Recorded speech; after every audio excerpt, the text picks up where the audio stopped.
এটা কি? আমার খাবার কোথায় গেল? শিয়াল, তুই কি আমার খাবার চুরি করেছিস? আমি আমি দুর্গত কথা বাস্তব। সবাই চুপ। আজ আমরা নাই বিচার করব। জঙ্গলে থাকতে হলে নিয়ম মানতে হবে। চুরি করলে শান্তি থাকে না। আমি ভুল করেছি, আর কখনো চুরি করব না। আমাকে ক্ষমা করুন। ভুল করলে শাস্তি পেতে হয়, কিন্তু ভালো হওয়ার সুযোগ সবাই পায়। আমি তোকে ক্ষমা করলাম, কিন্তু আবার যেন না হয়। খুব ভালো, জঙ্গলে আবার শান্তি ফায়ার আসুক। সেদিনের পর থেকে শিয়াল সত্যি ভালো হয়ে গেল।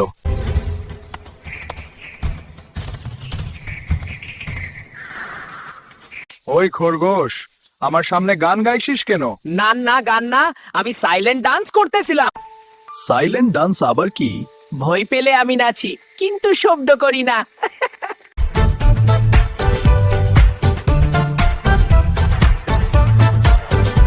আজ থেকে আমি আর কিউকে ভয় দেখাবো না, সবাইকে আমার ডান্স দেখাবো। ঠিক আছে, কিন্তু গাজর চাইলে আগে আমাকে একটা ডান্স দেখাতে হবে। জঙ্গলে একদিন খরগোশ দৌড়িয়ে এল হরিণের কাছে। সে বলল, আমাদের ঝুড়ির সব ফলকে যেন চুরি করছে। ও, চল আজকে লুকি দেখি কে চর। তারা দুজন বের হয়ে বলল, এটা ফল কেন নিছ? বানর ভয়ে বলল, আমি চুরি করছি না। আমি ফলগুলো শুকনো পাতার নিচে রাখছিলাম যেন বৃষ্টি না ভিজে দেয়। সবাই খেতে পারবে তাই লুকিয়ে রাখছিলাম। তুই না, আগে বলে হতো।